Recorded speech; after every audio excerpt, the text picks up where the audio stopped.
Hello everyone, this is Vivek Yadav from New MBS Academy. Today we are going to start the first chapter for history, that is how, when and where. So this is very common, you all know कि history जो है वो केवल incidences, happenings और उनसे related चीज़ों के बारे में जो है वो बात करता है। तो अभी तक आपने हिस्ट्री के बारे में कुछ चीज़ें पढ़ी थी जो कि यूनिफॉर्म तरीके से चलती आ रही थी, दैट इज़ हिस्ट्री का डिवीज़न। तो हिस्ट्री को बेसिकली हम क्या करते हैं, 3 टाइम पीरियड्स में डिवाइड करते हैं, एंशिएंट, मेडिवल और मॉडर्न। बट जब यहाँ पर ब्रिटिश रूल चल रहा था, कॉलोनियल रूल चल रहा था, उस समय कुछ और भी अलग चीज़ें हमको देखने को मिली, जैसे कि 1817 में जेम्स मिल नाम का एक स्कॉटलैंड का इकोनॉमिस्ट, अर्थशास्त्री और राजनीतिकर्ता, एक फिलोसोफर, इसने एक किताब पब्लिश की जिसका नाम था the history of British India. इसमें इसने इंडिया को बेसिकली 3 पार्ट में डिवाइड किया गया था। अब 3 पार्ट में डिवाइड करने का एक, जब यहाँ पर हिंदू रूलर्स का, दैट इज जहाँ पर आप बात करते हो अशोक, चंद्रगुप्त मौर्य, इन लोगों की, मुस्लिम टाइम, दैट इज जब आप बात करते हो मुगल शासन की, जैसे बाबर, अकबर, ओके, तो इन टाइम पीरियड्स की, एंड इसके बाद ब्रिटिश रूल। तो इन 3 मेजर टाइमलाइंस के बीच में उसने इंडियन हिस्ट्री को डिवाइड किया था। इंडियन हिस्ट्री का ये डिवीजन जो है, या किसी भी हिस्ट्री का ये डिवीजन, बेसिकली हमारी हेल्प करता है किसी भी टाइम ड्यूरेशन के, उसके एक स्पेसिफिक टाइम पीरियड को और बेहतर तरीके से स्टडी कर पाने में, उसके बारे में और बेहतर तरीके से समझ पाने में। ब्रिटिशर्स ने भी राइटिंग का या हिस्ट्री को डिफरेंट पार्ट्स में डिवाइड करने का तरीका इस वजह से शुरू किया क्योंकि उन्हें लगता था, उनका ऐसा मानना था कि चीज़ों को नोट करना, उन्हें रिकॉर्ड करना बहुत ही इंपॉर्टेंट होता है। अगर वो किसी प्लेस पर रूल कर रहे हैं या किसी मैनेजमेंट को वो रन कर रहे हैं तो उसे ऑफिशियल रिकॉर्ड्स में रखना बहुत ही ज़रूरी समझा जाता था। ऐसा ब्रिटिश एडमिनिस्ट्रेशन का, ब्रिटिश रूलर्स का ऐसा मानना था। तो उनकी जो भी तौर तरीके थे, जो भी वो हमारे लिए नीतियाँ लाते थे, जो भी उनकी योजनाएं होती थी, जो भी वो किसी तरीके का निर्णय लेते थे, उन सभी चीज़ों के ऊपर, उन सभी बातों के ऊपर जो है वो रिटन रिकॉर्ड्स को मेंटेन करते थे और आर्चिव गैलरीज में उनको रखा भी जाता था।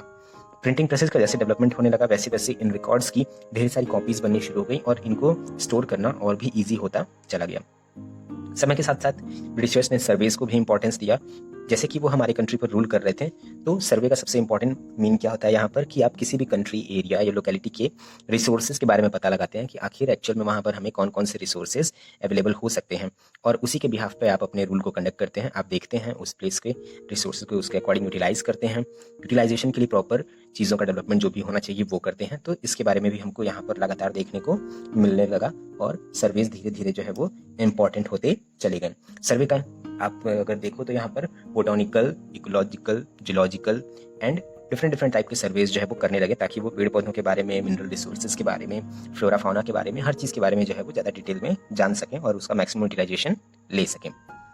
These records tell us what officials thoughts. अब इन सभी रिकॉर्ड्स से को अगर हम स्टडी करते हैं तो एक साइकोलॉजिकल टर्म बन के हमको देखने को मिलती है। हमें पता लग पाता है कि आखिर ब्रिटिशर्स इंडिया में एक्चुअली करना क्या चाहते थे, उनकी आइडियोलॉजी क्या थी हमारे कंट्री को लेकर। जो वो हमारे लोगों के बारे में, हमारी कंट्री के बारे में जो फीलिंग्स रखते थे, वो चीज़ें कहीं ना कहीं इन रिकॉर्ड्स में हमको देखने को मिल जाती हैं। प्रिंटिंग प्रेस के डेवलपमेंट के साथ ही साथ एक और चीज़ जो एक्ट में आती है वो है न्यूज़पेपर।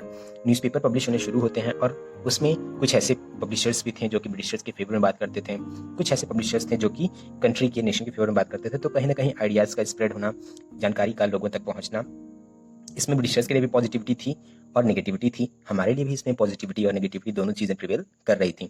बट कहीं ना कहीं आप ध्यान देंगे तो इन्फॉर्मेशन का ट्रांसफर जो है वो रेट लगातार बढ़ता चला गया न्यूज़पेपर्स के इंट्रोडक्शन के साथ। और जो भी पोएट, नोवेलिस्ट और बाकी लोग थे, इनकी राइटिंग्स या इनकी लिखी हुई चीज़ें और बेहतर तरीके से पब्लिश होकर ज़्यादा से ज़्यादा लोगों तक पहुँचने का काम कर सकें। हिस्ट्री आप सभी जानते हैं कि समय के साथ साथ इतिहास बदलता रहता है, चीज़ें बदलती रहती हैं, टाइम चेंज होगा, रिसोर्सेज, तौर तरीके, बाकी चीज़ें चेंज होंगी, तो जाहिर सी बात है हमारा पास्ट भी उसके अकॉर्डिंग कुछ ना कुछ चेंज होता रहता है। जैसा आपने कल महसूस किया, जैसा आपने चीज़ों को कल एक्सपीरियंस किया, आज सेम वैसी चीज़ें एक्सपीरियंस करें, ऐसा कभी भी पॉसिबल नहीं है। Change is the only constant. So अब जैसे समय के साथ साथ चीज़ें चेंज होती गई, वैसे वैसे हमने अपने पास्ट को अपने प्रेजेंट से कंपेयर करना शुरू कर दिया और हिस्ट्री को स्टडी करना एक इम्पॉर्टेंट एस्पेक्ट के तौर पर देखा जाना शुरू हो गया। हम जैसे जैसे समय में पीछे जाते हैं, चीज़ों को स्टडी करते हैं, तो हमें पता लगता है कि आखिर कौन कौन से चेंजेस समय के साथ साथ हुए हैं, कौन कौन सी चीज़ें हमको जो है वो बदली हुई देखने को मिल रही हैं, जो हम आज के टाइम में एक्सपीरियंस कर रहे हैं, जो पहले नहीं हुआ करती थी या फिर वो किसी और तौर तरीके के साथ हो रही थी। हिस्ट्री में डेट, इवेंट और इन्हीं सब चीज़ों का जो है वो हमको ज़्यादा मायने देखने को मिलता है। अगर हम बात करें, डेट्स नहीं है, सो हिस्ट्री आप देखो तो आधी वैसे ही खत्म हो गई। अगर हम किसी घटना के बारे में या किसी आंदोलन के बारे में, किसी युद्ध के बारे में बात करना बंद करते हैं तो हिस्ट्री कहीं ना कहीं खो जाएगी। इसके बारे में हम चीज़ों को जानने के लिए, रिसोर्सेज को स्टडी करने के लिए हिस्ट्री को हम क्या करते हैं, स्टडी करते हैं। तो एक टाइम ऐसा था जब हिस्ट्री के बारे में स्टडी करते हैं तो हम देखते हैं कि हम स्टोन एज की बात कर रहे हैं, कैसे ह्यूमंस ने कैसे क्रॉप ग्रो की होगी, कैसे उन्होंने एनिमल्स को पाला होगा, वो सारी चीज़ें स्टडी करते हैं। हिस्ट्री का एक टाइम आता है जहाँ पर हम केवल बात करते हैं बड़ी बड़ी युद्धों की, बड़ी बड़ी घटनाओं की, जब बात केवल राजा महाराजाओं, उनकी नीतियों, उनकी लाइफस्टाइल के बारे में, उनके थ्रू द टाइम ड्यूरेशन उनकी होल लाइफ के बारे में स्टडी करते थे। भाई उसका जन्म कब हुआ, कब उसने गद्दी संभाली, कब उसकी शादी हुई, कब उसने किसी एरिया को कवर किया, कब उसने किसी एरिया को लूज़ किया, कब उसकी डेथ हुई। तो इन सभी चीज़ों को हम हिस्ट्री में डिस्कस करते थे और ये मैक्सिमम जो है वो किसी एक रूलर की लाइफ के ऊपर ही सेंट्रलाइज होने लगी थी।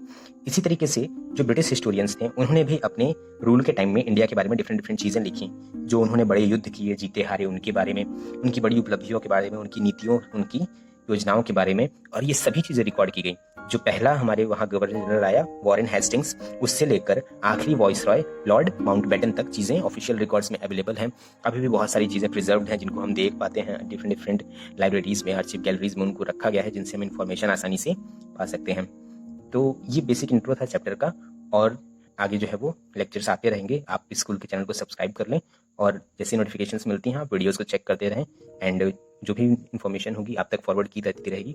आगे चल के जो भी आपको लेक्चर्स मिलने होंगे वो आपकी एडवाइजरीज के थ्रू आपके पास तक पहुंचता रहेगा।